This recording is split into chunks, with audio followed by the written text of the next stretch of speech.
الرحيم الحمد لله رب العالمين صلي وسلم على نبيه الكريم وعلى آله وصحبه أجمعين. Alhamdulillah, we're very lucky to be sitting with Shaykh Abu Ubaid, Shaykh Hamza, Shaykh Abdul Mu'min, many names, mashallah. And Alhamdulillah, this is a Shaykh who has mentored many brothers in MYN as well as myself. For me, he's had a massive impact on my life as he has on many other people's lives. And as we know, he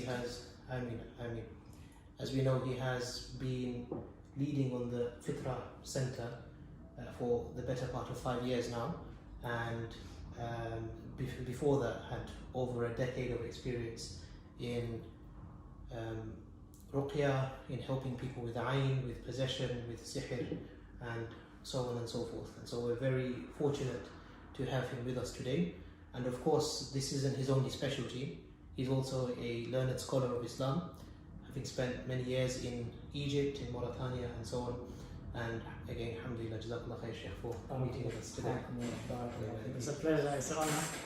It's always an honor to assist and help wherever we can, especially the Muslim community. Alhamdulillah. So we'll get straight into it, inshallah. A lot of people, they might actually have confusion about what sihr, ayn, or the dark arts, if you want to call it that. Actually, I quite like that, dark arts. Yeah. I never heard of it. It's the first time I heard that terminology. Who came up with it? I think it was J.K. Rowling. Honestly, I just thought it'd be a good way of getting the shabab in. It was really Because when I was in primary school, I read that book so many times. So we thought, inshallah, we'll give it a nice... It's really good. Yeah. I never thought. But I sort of say spiritual illness and so on. But what about the ones who commit awad billah, they actually say that's it. Like, how do you define what they're doing? So we just say black magic. Yeah. But there's more than that. There's more to it. So dark arts. It's catchy. It doesn't mild it down a bit, but still it's catchy in terms of drawing people in. Yeah. Talking of the subject without being scared or intimidated. And I think that's one thing that we were discussing just before this recording, and also just generally that we want to do. We want to approach the topic with confidence, with an attitude of this is a phenomena that exists, and Allah Jalla wa Ala, He gave us certain tools to defend ourselves within this matter. And so if you could maybe just start off with basic definitions. What is sihr, what is ayn, what is mas, or possession, and so on.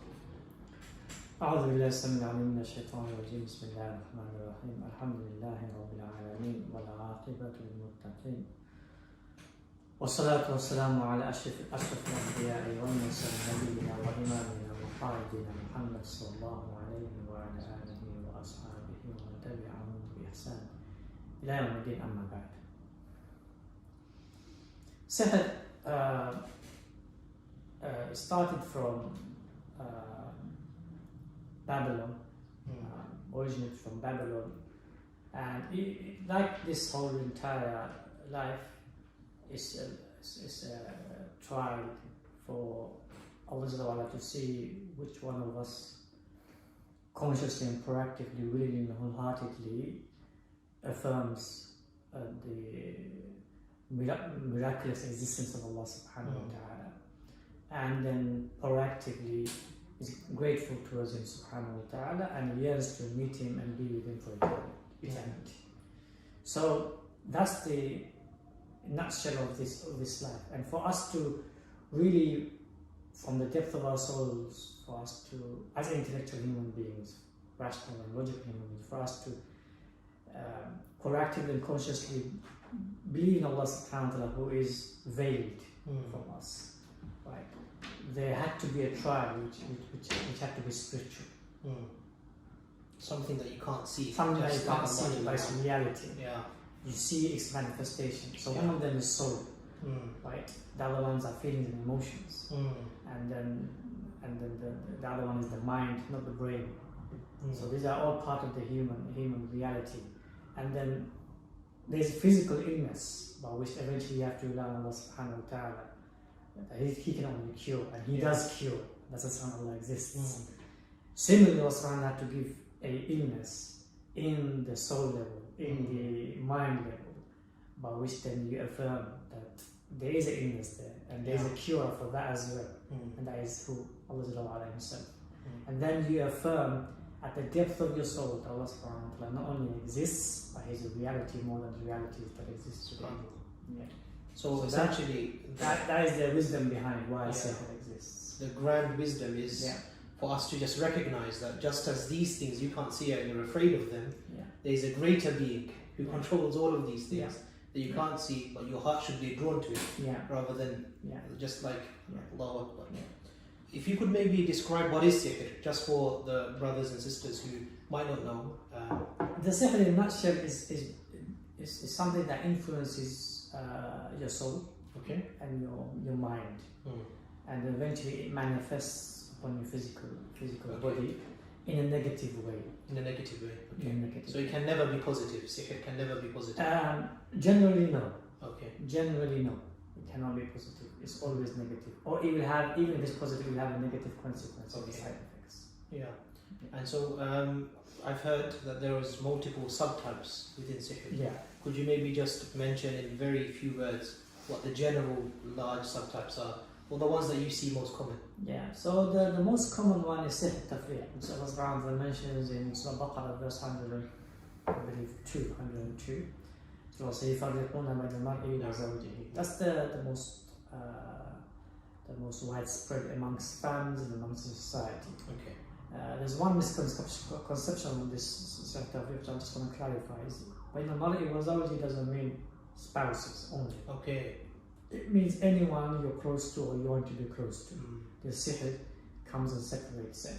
And يفرقون, the Arabic language يفرقون here is like a severe pull. Yeah, it's talking about they want to be close. I see. يفرقنا فرق يعني تفريقا, and it's like it's pulling you away even though you want to be close. So it influences essentially in your soul, in your mind, and eventually manifests upon the limbs by which you begin to flee from the person that you actually at the depth of your soul and depth of your heart you want to be close to, you want to be near with. So sihr tafriq is the first major one that is widespread amongst families, amongst the society as well. The second one is sihr al-ishq, and that is usually done when you want someone for either self-interest, for greed basically. Naturally, you want someone or something from them, so you tie them up to yourself. That's obsessive. Is defined as obsessive and possessive love. So, for example, you want. Suppose there's 2 or 3 wives. One wife does sihr on the husband so that she can have the husband only to herself and not to the other wives, or she can have him only towards her children and not towards other children. And so the father eventually only gives time and attention to one wife and one sets of children of that wife, of that wife's children, and he, for example, doesn't recognize the other wife and the other children. Yeah, so sihr al-ishq is another second one which is widespread. So or if someone wants, for example, money from you, they will do sihr al-ishq on you, so that you love them so much that you become blinded by whatever they say, whatever they ask. So it doesn't have to be a romantic love per se. It's just a obsessive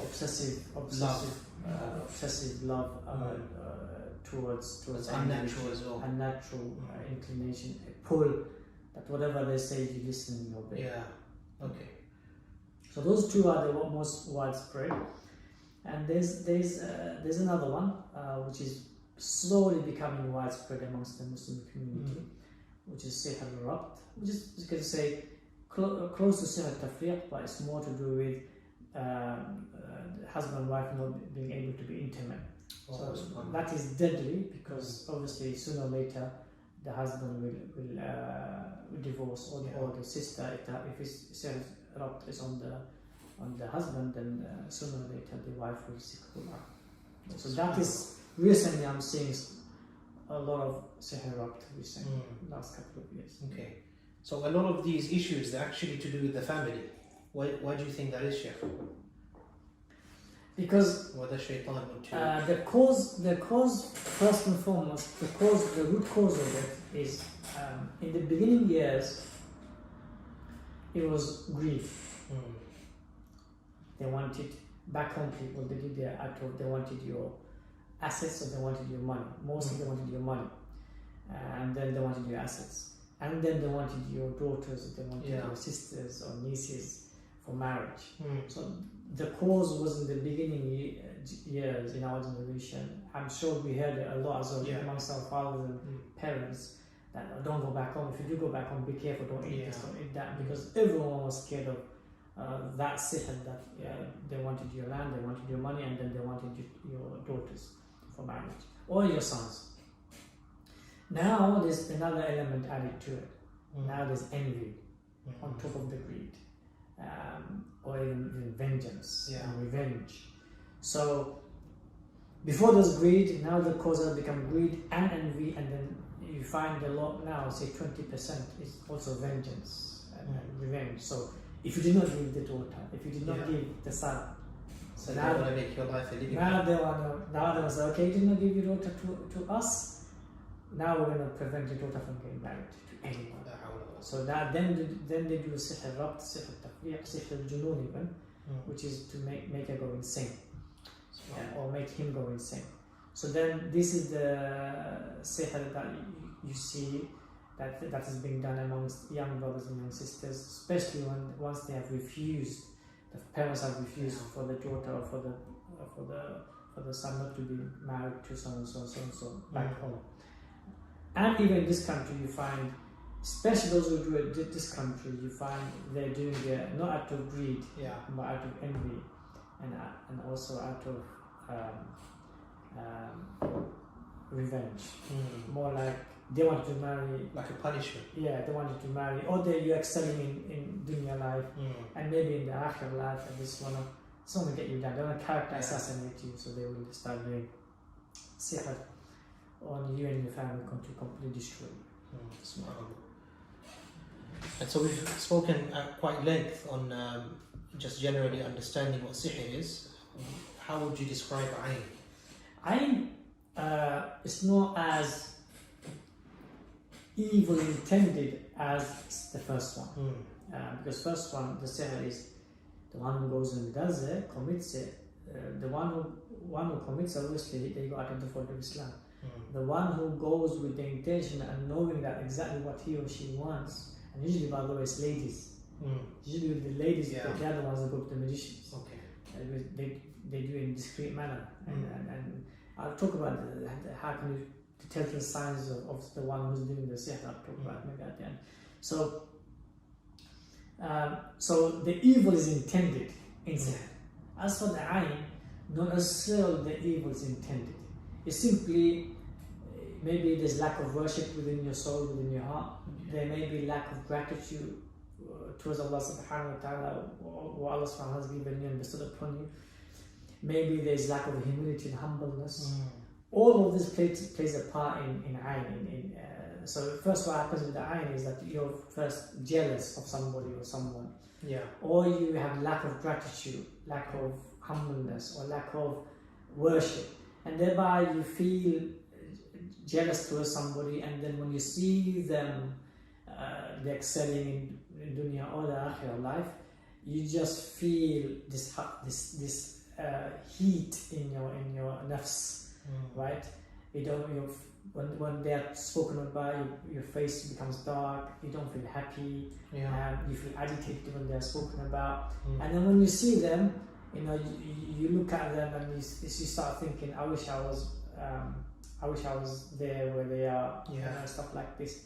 And then eventually, sooner or later, you start thinking about, and I would be like, if you fight it, then you can defeat it.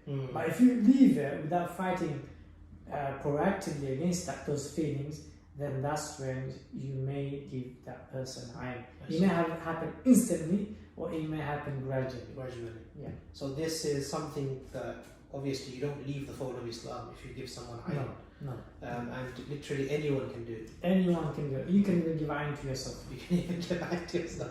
I know some sisters that have given That's a serious lack of humility. I know some sisters that have given iron to themselves. Oh, They think they're very, very beautiful. They look at the mirror and they dress themselves up and then they give iron to themselves. SubhanAllah. And after that, like they feel very insecure. They think they're ugly. They think that they can't get married and so forth. So they've given iron to themselves. Same with the brothers. And some of the brothers, like alhamdulillah, they're very handsome, well built and stuff like this. They've given iron to themselves. And they still can't get married. They're in their 40s.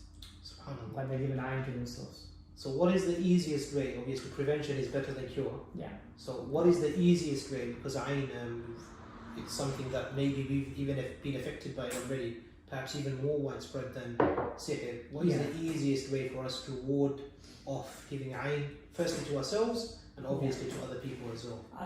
As a Muslim, we have to have the mindset of proactively accounting ourselves and proactively increasing our quality of worship and making it weighty.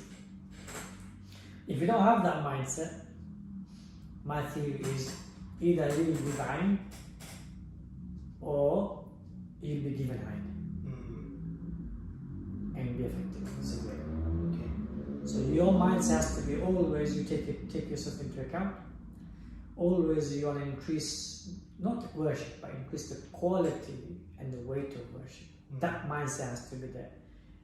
Everyone who you see successful, Allah subhanahu wa ta'ala is protecting them. Why is Allah protecting them? Allah subhanahu wa ta'ala is protecting them because they have that mindset. That I want to be, right, accounting myself before anyone else accounts me. Secondly, I want my worship to be more quality and more weighty.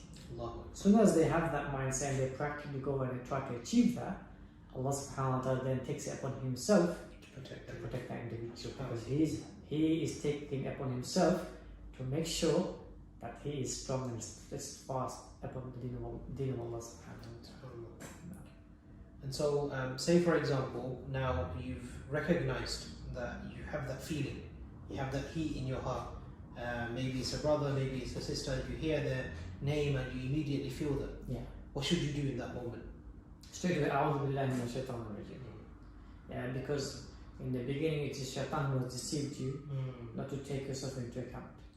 Right? Yeah. So firstly, A'udhu billahi minash shaitanir rajim. Then you do the RUQYA treatments, which is the ghusl, which is the oil, recite oil, and so forth, which is quite well known in our community. Or you can go to our website and have all the treatment plans. So reciting over yourself, reciting the Quran with the intention of getting rid of that jealous feeling, making dua for that brother or that sister, donating on their behalf, right? And when you see them, you proactively try to make them happy. So you practice Assalamu alaikum, you have them, try to hold them a bit more harder, a bit more close to you. You try to give them gifts, right? And it doesn't matter how much hatred or jealousy you feel, as long as Allah can see that you're trying to fight it, yeah, Allah subhanahu wa ta'ala will not execute that envy towards the other person. Allahu Akbar. Yeah, Allah subhanahu wa ta'ala will protect you from that. I think this is an important point, isn't it? Sihr, ayn, all of these things, they only happen by the permission of Allah. Yeah. I always say this, that when it comes to spiritual illness, it has to go through the court of Allah subhanahu wa ta'ala. Yeah, because it's got nothing to do with our cause and effect. Yeah, it's got everything to do with Allah subhanahu wa ta'ala's His will and then His decree and His execution. Right? So it has to go through the court of Allah subhanahu wa ta'ala. Yeah. So as long as you are fighting it, Allah subhanahu wa ta'ala will prevent and stop it. It's very interesting because obviously with medical problems, there's always, of course everything happens with the permission of Allah, but there's very clear cause and effect. Yeah. If you touch and you hold someone's hand who has the virus, you will get the virus. Yeah. And it's your fault because you know the asbab and then you didn't. Yeah, exactly. Adequately protect yourself from it. But these issues are actually metaphysical, not physical problems. Yeah. And so, as a issue there, it's slightly different. Okay, Sheikh. And the last one that we haven't really touched on yet is possession. Yeah. So could you maybe mention a bit about possession? Yeah, possession is basically where the human element is not there. It's just the shayateen or the jinn possessing the human. Okay. So there is no proactive human intention there. It's just simply a shaitan or a jinn is possessing. Now the shaitan and jinn can possess either through sihr, so the shaitan does the sihr and possesses, or he does ayn, so he or she gives you the ayn and then he possesses, right?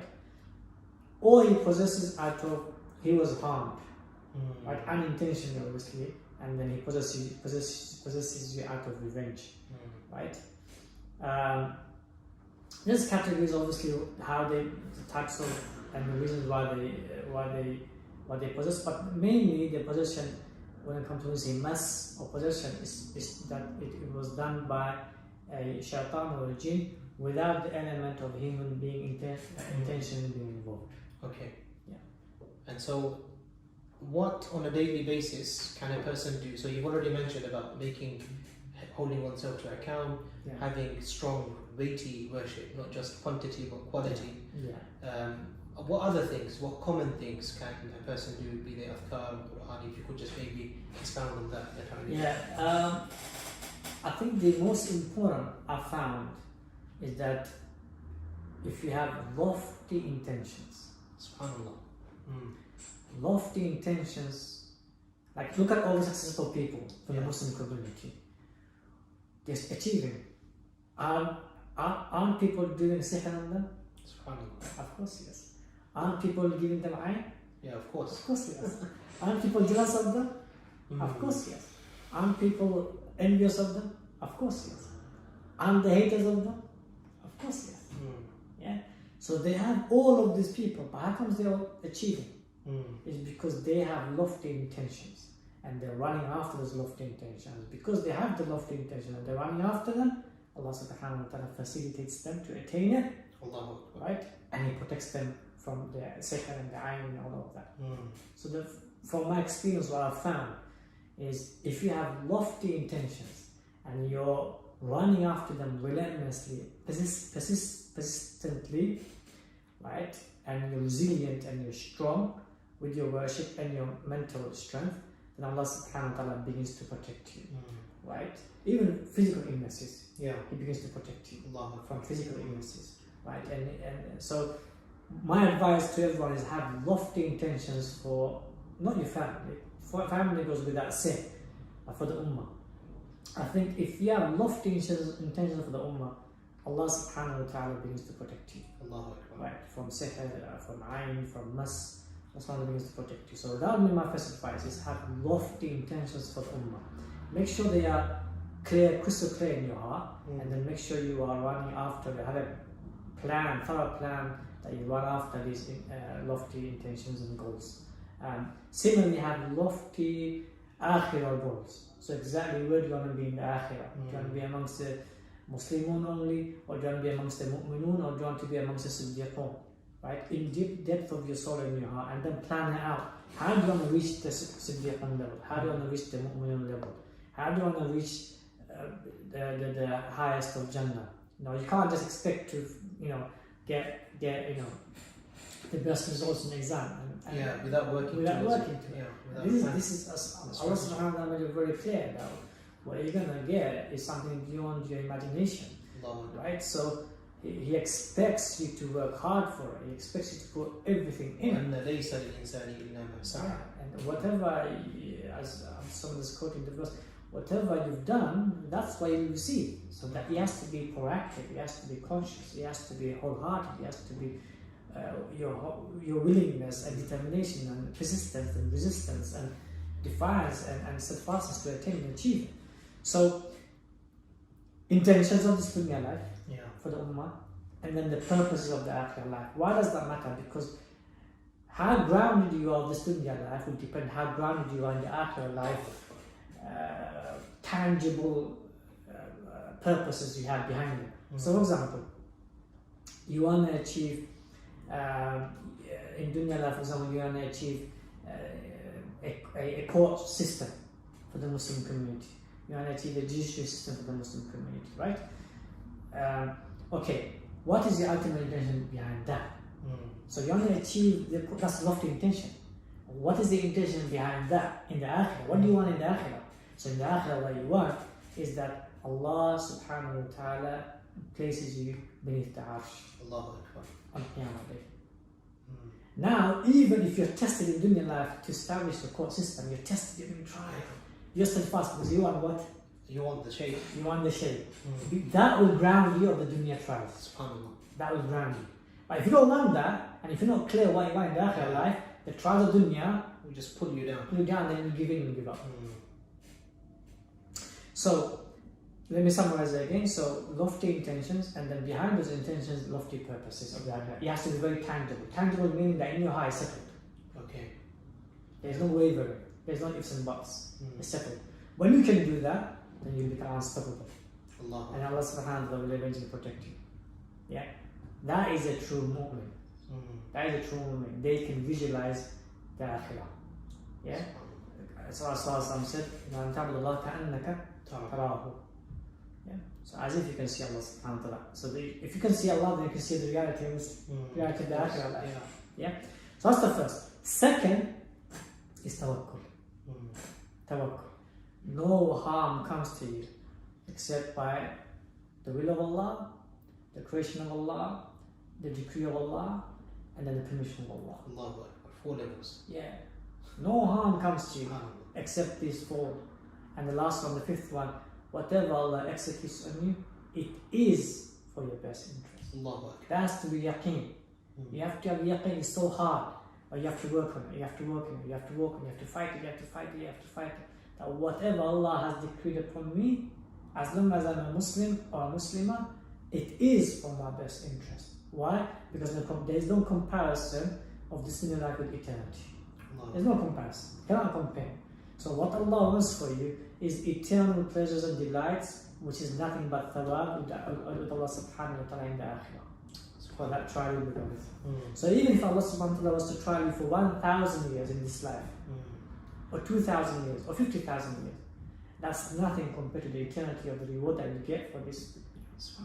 Allah will give you the pleasure, not simply of the physical pain. Allah subhanahu wa ta'ala will give you the pleasures and delights in that instant moment, forget the rest of the eternity, of the depth pain you went through, the depth level of it.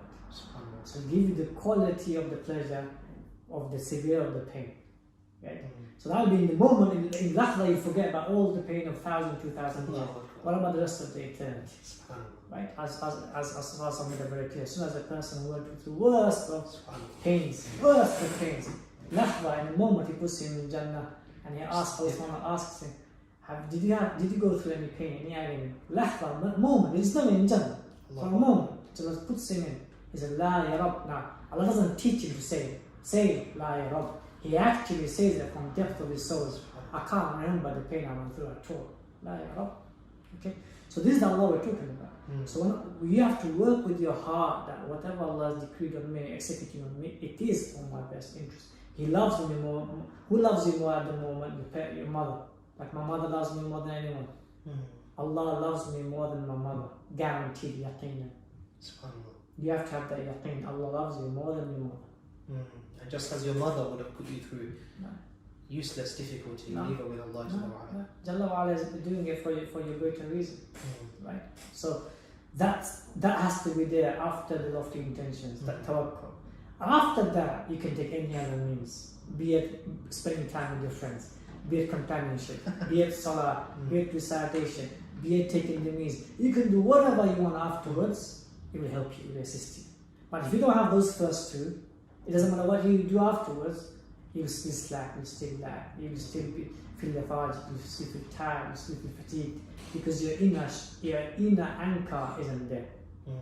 So first lofty intentions, and then behind them lofty purposes of the Akhirah. Second, tawakkul at all the 4 levels, and the 5th one, that you have to have yaqeen. If you don't have it, you have to work on it. First Allah does this for your own interest, and Allah loves you more than anyone that loves you at the moment. Allah loves you more than that. Allahu Akbar. And so, what role would you say the Quran has in protecting a person from these things? Same role as Allah. No difference. No difference. Same role as Allah. Allah subhanahu wa ta'ala gave the Prophet. Many of us think, if only the Prophet was here. Yeah? I would say, if you're saying that the Prophet died, yeah? Well, which is, if it was the other way around, imagine if it was the other way around, we'd been so much difficult. Imagine the Prophet was alive but there was no Quran. Subhanallah. Prophet was alive but no revelation was coming to him. Subhanallah. If you ask me what would I take? I'll take the Quran, not the Prophet. No, of course, yeah. Subhanallah, I've never thought about it. You see, Quran represents Allah subhanahu wa ta'ala. Quran represents Allah subhanahu wa It's an ta'ala. attribute of Allah. So whatever you want from Allah, you can get it from the Quran. Allahu Akbar. And one of my famous statements, I said, we die for Zamzam. Right? In Zamzam, even though Allah subhanahu wa ta'ala gave guarantee through the hadith of Sallallahu, there's more guarantee in the Quran than Zamzam by far. Allahu Akbar. Agreed upon ijma'. Consensus of the scholars. There's more guarantee in the Quran of shifa than Zamzam. Allahu Akbar. Yeah, we run for the Zamzam, but we don't run towards the Quran. Allahu Akbar. So run towards the Quran. Intend. There's on YouTube you'll find, or on the website you'll find the mindsets from the Quran. In there, I talk about intentions behind reciting the Quran. Yeah. And so many brothers and sisters have said this. When I say this mindset and they start doing it doesn't take much long. The cure comes to them. Recite the Quran with your specific problems you're going through. Keep reciting. So in your heart, you have this intention of Allah, I'm going through laziness. Recite the Quran. Well, I'm going through clogging my mind. Can't think straight. Recite the Quran. Wallah, I'm going through some jealousy, envy towards this brother or that sister. Recite the Quran. And would you say particular portions or anywhere from the Quran? Any Quran. This is that. But I say one thing. Recite until you're exhausted. Don't recite one page and 2 pages. Recite until you're exhausted. Do that for 3 days. I even said to some of those, I can sort of guarantee if you do it for 3 days and every time you recite you're exhausted and you stop, there is no illness in your self-nafs with envy, with jealousy, and you intend that for Allah to burn that away, Allah will take that away. Allahu Akbar. Allahu Akbar. Yeah. There is no nafsi, not spiritual, and there is no nafsi illness. Allah will take that away. I find it incredible, Shaykh, the way you're kind of framing this entire discussion. I think it's quite subtle, which is why I'm kind of saying it explicitly for maybe some of the viewers who haven't spent as much time as you. You're framing the whole discussion in a very different way to how we're used to. We often think about things. I understand. No, the way we think about problems and issues and so on is, I've got a headache, I'm going to take paracetamol, it's going to go. We want quick fixes. But all of the solutions you just mentioned, they are long. It takes a while for you to actually implement these things. Which is why perhaps a lot of people, they've been suffering. As you said, some brothers, they haven't been able to get married over the age of 40 with the same problem that perhaps they had in their 20s. And the reason for that perhaps is because they weren't actually working on the inside. They were just trying to scratch the surface. Trying to find a cure without making any sacrifice. Because ultimately, all the trials of life ultimately is from Allah. Allah's trying you to develop you, to discipline you, and most importantly, to reward you in that. Simple as that. Simple as that. And if you try to get away from that, it will give you pain because the objective is missing. And if your objective is missing, if the destination is missing from your soul and from your heart, you'll feel confused, you'll feel lost. Even if you're so close to the destination, you still feel lost. Because the destination is not in your heart, it's not in your mind. But if your destination is in your heart and your mind, even if you're so far away, you feel like it's there. Even if you're going through pain, trials and tribulations, because you can see the destination, it's so clear to you, you'll still keep walking. Shaykh, you mentioned that there are some people, and obviously I'm sure everyone, all of the viewers have known people who have been suffering from sihr, ayn, possession, whatever it may be, for a number of years. May Allah give them shifa. But the question that I want to ask you now, I'm just thinking about how to phrase it, is we've kind of thought about, or I've maybe done this inadvertently, not yourself. We've thought about medicine being here and sihr, ayn, all of these spiritual problems being there. Do you think there's an intersection or an overlay between the two? And if so, what role do you think maybe medicine or psychiatry and these modern kind of interventions has in dealing with these sorts of problems? I always advise, because human being is made of soul, the mind and the body. So I always advise anyone comes and sees me regarding these matters, I always say take all the three. Go to counseling, go to therapy, go to the psychiatrists. Don't be scared, go, because any of these and all of these will help and assist you, empower you and stabilize you and better you. Because if ultimately Allah subhanahu wa ta'ala wants to reward you in the afterlife, He will try you, there's no doubt about it. So if this is the trial of your life, right? Like Ayyub al-Islam suffered so long. So if this is the trial of your life by which you attain the eternal delights and happiness and joys and pleasures, and it's a trial of people around you as well, it's not just a trial on you, right? Then you have to also take all the legitimate legislative means to cure yourself. See, Allah doesn't give you a trial and say, you know what, right? You be patient with the trial and don't do anything about it. Like He gives you the trial, and then He wants you, right? He wants you to challenge the trial and beat it. Because ultimately, what does He want you to see? To see from you, right, is your greatness. And you witness your greatness, and the people around you witness your greatness. And He wants them to reward you of the effort. Simple as that. Allahu Akbar. So all of this really is just having a very positive outlook upon Allah. To recognize that Allah Jalla wa Ala, He's not trying to punish you, He's not trying to destroy you. Rather, He's trying to build you and make you far greater than you can even imagine. Allahu Akbar. So in answer to answer your question regarding do you go to counseling or therapy, psychiatrist, and do you see them take the medical route? I say yes. I say yes. Especially if you have a past. If you have and a lot of us have very, very, very, very painful past, traumatized past. Traumatic experiences. Especially a lot of our sisters, you know. So I always suggest take the therapy route, take the counseling route, take the medical route, and take the RUQYA route. All three has to be taken. And even now, I've changed for the last 2 years when it comes to RUQYA. Now, when people come to RUQYA to me, I talk to them first. I get them to talk to me. And rather than I ask them to recite, not myself. It's only I start reciting when I feel they are stable, they are stronger, they are empowered now. Then I start reciting. So in the beginning, I used to straight away recite. I don't do that anymore. Because I've realized that the human being, if they themselves are not stable and they themselves are not mentally not strong, then they cannot deal with the side effects and the consequences of RUQYA.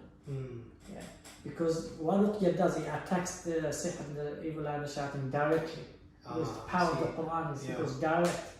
And when you are unstable, right, and you're attacking the shaitan and the sihr and exposing it, then they come to the surface. So now you are unstable, and now they come to the surface. It just goes all you know, all loose.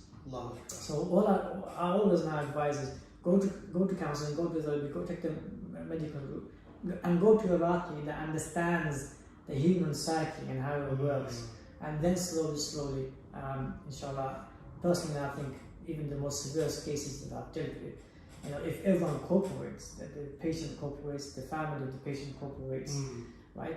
And it doesn't take more than 2 years to cure a person from sihr or evil eye or shaitan. I think this is a key point, Shaykh. I was thinking about this a lot. I was reflecting on it. Perhaps you can correct me if you think I'm mistaken. But if we kind of think about RUQYA as being mental trauma that the person or the soul is going through, if you just remove the cause of the trauma, the effect of it remains. And so how do you actually solve that? It's through empowering the person, it's through counseling, it's through psychotherapy and all of these sorts of tools. Not necessarily medication. I'm not necessarily saying medication. Medication is a completely different route. But these particular things would essentially help the person deal with the trauma that they have. Similar to, for example, a person with PTSD or other psychiatric conditions. No, eventually there has to be a Muslim clinic. where you have all these three professions, they discuss in one room about a patient, and they discuss amongst them, they look at all the evidences, and then they diagnose that person, and then they treat that person at a professional level. We Muslims have to come out from this fear and being scared and not talking about this issue. This is reality, and we can pioneer this. We Muslims can pioneer this field, because the doctors are lost. When people go to them with back pains, with stomach pains, and they can't find anything, they're lost. So we Muslims can actually pioneer this and take this forward and show them. And I can remember one of the because I gave a lecture in Cambridge University regarding mental health, and one of the best mental doctors said to me, like, we are lost on this issue, we don't know what to do with this issue because we have no idea.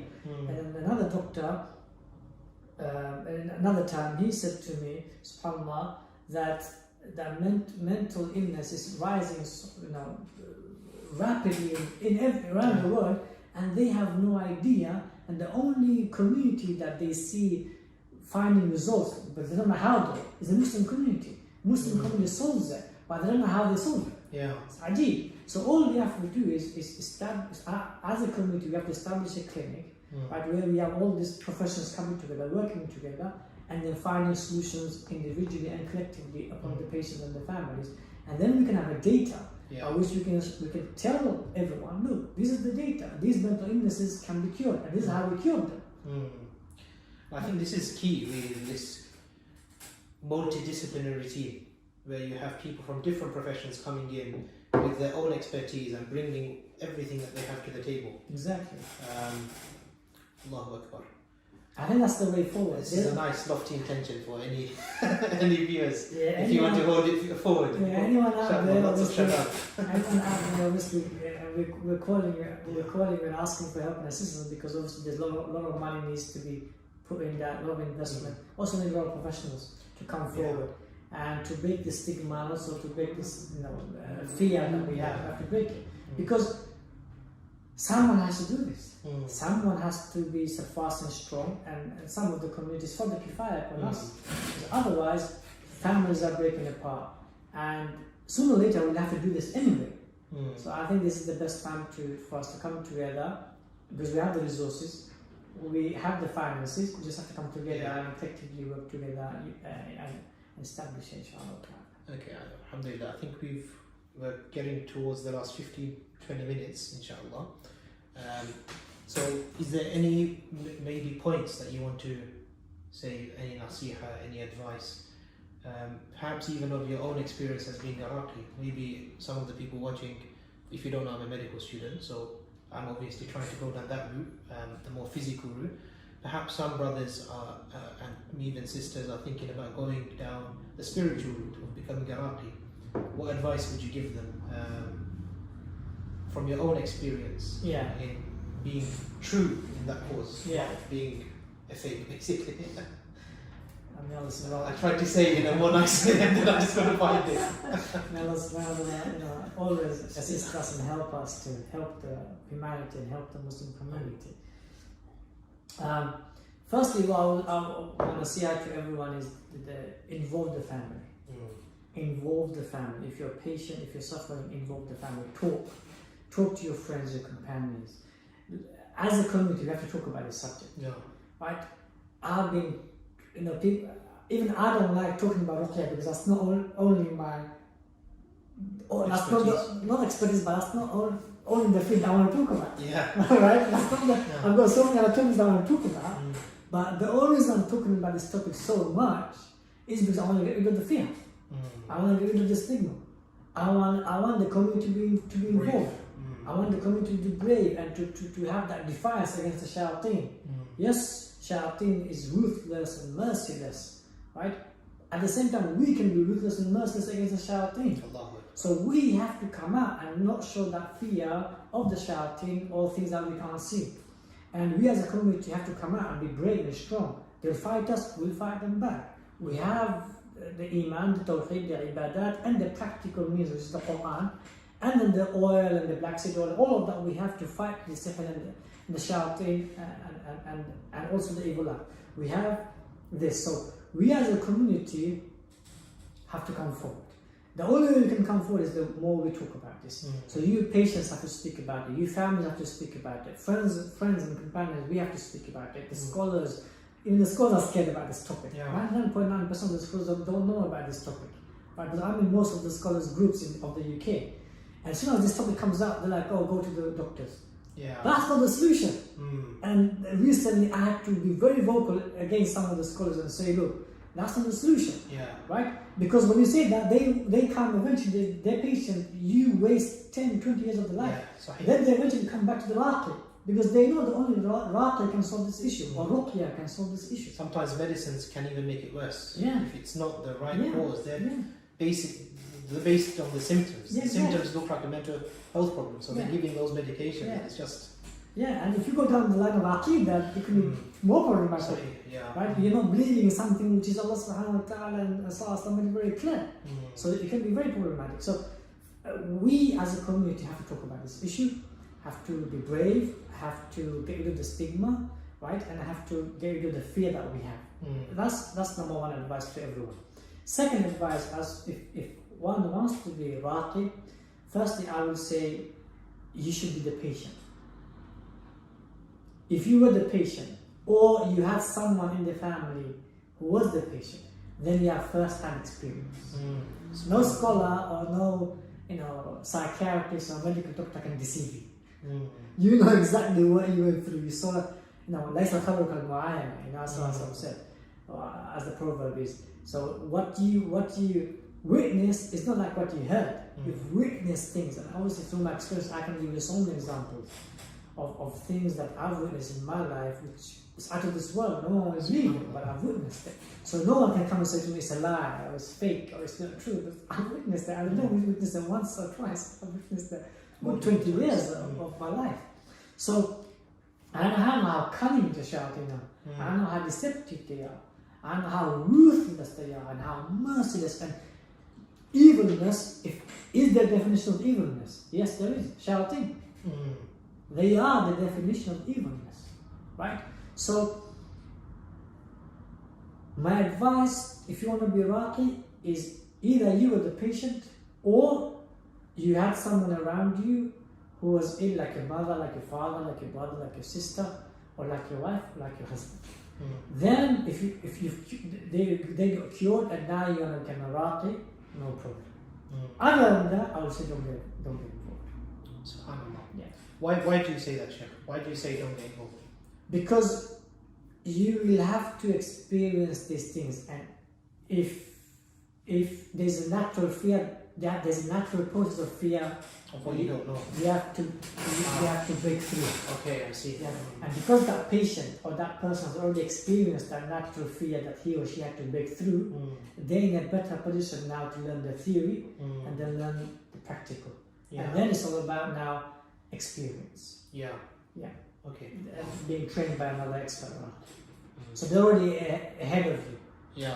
But if you're going to start from the scratch, then you have to break the natural fear. And sometimes, I'll give you an example. What are you going to do if there's a shaitan that is strong, is taking on 5 people around you, is coming to try and attack you, and is shaking the room? It's easy for you to say, the shaitan is going to laugh, stuff. That's easy cases, but there are severe cases where the shaitan in himself is the magician. But the shaitan in himself is in love with that patient, be it a man or be it a woman. He doesn't want to go stubborn like hell. What are you going to do then? He's trying to attack you. So there, a lot of raqis, they break and they give in and they give up. Whereas if you've already experienced that, if you already experienced that, the breaking point, you reach those levels of fear where you're not physically strong. You're mentally strong. And you're in your soul. You're grounded. You're grounded. It sounds like only, mashallah, elderly people, or not elderly, but people who have experience in life, 35-year-olds should consider going into this field. Not necessarily age, but more like Because when I started, I was 16. So not necessarily age, you know. But what I would say is your personality has to be brave and courageous, defiant, resilient, mentally strong, assertive, like personality. Be a man or woman. If you have that, then you've got, I would say, 80% of the character of a RUQYA. And what's the 20%? 20% is ibadah, tawakkul, dua I mentioned before. Yeah. Those are like, that 20% is the ground though. That 20% is the ground. The other one is personality. Shaykh, would you recommend any literature on this topic? Obviously, it's only an hour lecture. It's a very long topic, and we just wanted to... Yeah, there is... if you go to our website, fitrah.com, there's a lot of articles written on these issues. There is a book I've written, 50 Hadith on RUQYA. Okay. It's coming. I've collected all the major known hadith on RUQYA, and it's coming. I will be teaching. I also give free lectures every month. So we covered Shaykh al-Tafriq. This is on fitrah.com. Fitrah.com. Right, you'll find it on our YouTube channel. So recently I gave Shaykh al-Tafriq. I gave 8 specific symptoms. I didn't talk about all the sihr, I just spoke about that particular sihr. So next one on the sihr al-Ishq, I'll talk about that. So there's a lot of literature I am going through. The reason I don't give any other literature out there, because the literature out there, they're very general. They don't go in deep, they don't go in detail, they're not in depth. It's very general, but you can still read those literatures. So the Shaykh Abdul Salam, I think Wahid his name is, Shaykh, I forgot his name now. He's got Soul Against Black Magic. Okay. You can read that book. I think another one, How to Protect Yourself. But information isn't much benefit except for the patient who is near enough either getting cured or the family of the patient. Yeah. I don't advise the ones who are in the beginning of the RUQYA to read this information. Okay. Because they can be overwhelmed when they hear what the shaitan can do, and that can mentally weaken them. That's why if you read my articles are very, very empowering. Yeah. Very positive. I make sure that whoever writes the articles on our website is always empowering the patient. It's not weakening them anyway. Yeah. So the RUQYA has to be very, very careful. And how much information he gives to the patient, because she or he can become very weak mentally and emotionally. So, but the best book out there is written by Abu Amin Abdul-Phillips, Dr. Abu Amin Abdul-Phillips. Right, he's written a book on exorcism. What he does is he asks different artists to say the experience, and one of the paragraphs is about how to distinguish between mental health and spiritual health. That paragraph is very good. I recommend that book. I did a book review on that book. It's on the website. So I give a few points that he doesn't mention. So read the book and then read my review on it on our website. Last question, Shaykh. This is a bit of a personal one. So it's completely up to you if you want to answer it or not. So we'll do as a two-pronged answer, inshallah. Two-pronged question, sorry. So the first would be, what was one of your most amusing experiences as a RUQYA whilst doing RUQYA, maybe with the shayateen rather than patients, because we don't want to breach patient confidentiality.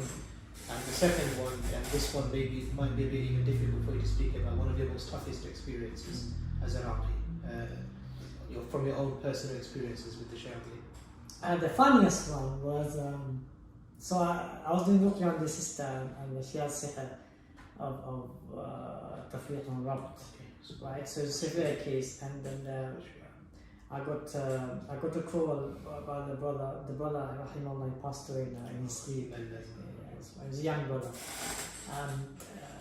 So he called me and he said there's a Jinn, and this Jinn is very aggressive, blah blah blah. So I said, give the phone to the sister, and the Jinn said, if you come out of your house, if you go into the car, I will turn the car around in the whilst you're driving to the house. And I said, you sure about that? He goes, yeah. I'm like, okay, I'm coming. So I got out of my house, I started driving, I went to the house, packed up my house, rang the doorbell. As soon as the brother opened the door, the Jinn was like,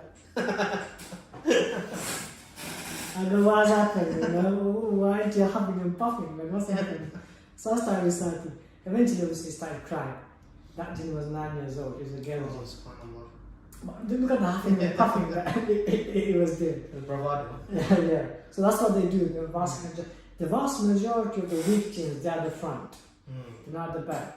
The big and the main shouting, they're at the back. They come right at the end of the treatment. And when they come, they usually paralyze the human being completely. So that's one was amazing. The most scariest one was in the Drew Carriageway 813. The brother was picking me up, he was affected, and he started shaking, and his head started to become paralyzed. So he was driving like that, and his hand was like this, the Drew Carriageway. And the shaitan was saying, please don't come and kill us, don't come and kill us. But he was being paralyzed, his whole upper body was like this, and he was driving Drew Carriageway. So I was like, in the passenger seat, I was like, relax.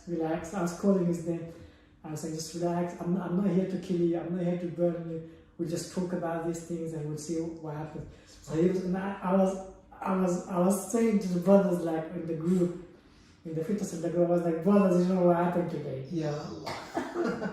So then I made a policy that if someone comes to pick me up, we have to make sure that they are not affected. Yeah. Because then the jinns come through. Yeah. And then they start, messing with us. That was the most scariest incident that I went through. There was one more incident, I think that was the scariest. It was the strongest jinn I ever dealt with. So it was it was a brother, and he had sihr tafiq against his wife.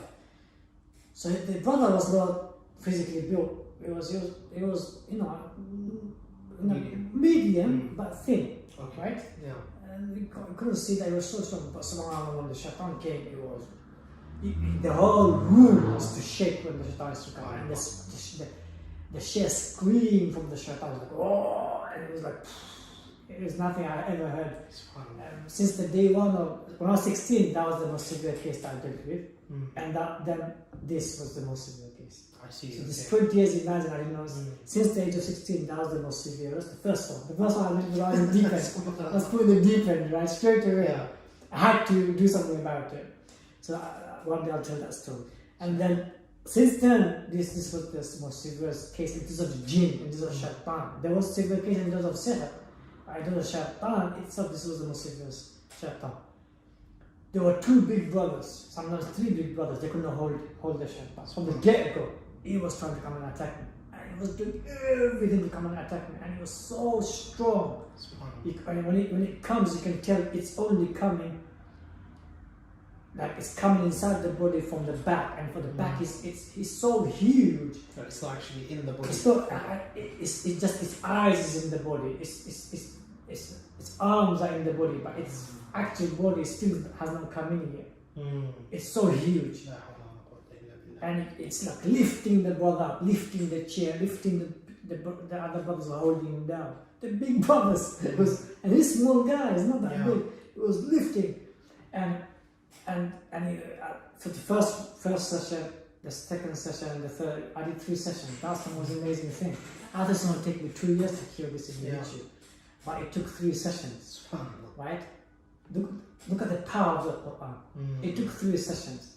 On the 3rd session, the brother came in and he wants to become Muslim. I was so shocked. And so I was like, that is impossible. In my heart, I'm like, that's impossible. That's not going to happen. Right at the end of the 3rd session, he became Muslim. It was the most powerful shaitan.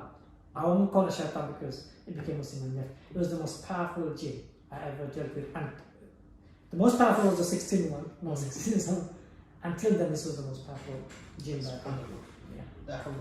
It's amazing. There's a Quran. So Shaykh, we'll end with this question, inshallah, kind of like a bombshell. Would you say the shayateen are strong? The shayateen, in of themselves, they are not strong towards the Muslims because of our iman. So in terms of essence, human being, shayateen are more stronger. Okay. Yeah, especially the strong ones. The strong ones, they are stronger. Allah made that very clear. That's why that's also say, A'udhu billahi minash shaitanir rajeem. That shows they are strong. Okay? But as soon as you become a Muslim, and you're a true Muslim, right, then you by default of your iman and tawheed and ibadat, you are more stronger than the shayateen. By default. So no shayateen, doesn't matter how strong they are stronger than a true Muslim. Allahu Akbar. Yeah. What a beautiful way to end, inshallah. A very empowering session. My iman has increased just by sitting with you, Shaykh. May Allah bless you and bless the Fitrah Institute and grant you tawfiq to continue on your journey, inshallah. جزاكم الله خيرا. قولوا قولي هذا واستغفر الله لكم ولسائر المسلمين استغفروه انه هو الغفور الرحيم. السلام عليكم ورحمه الله.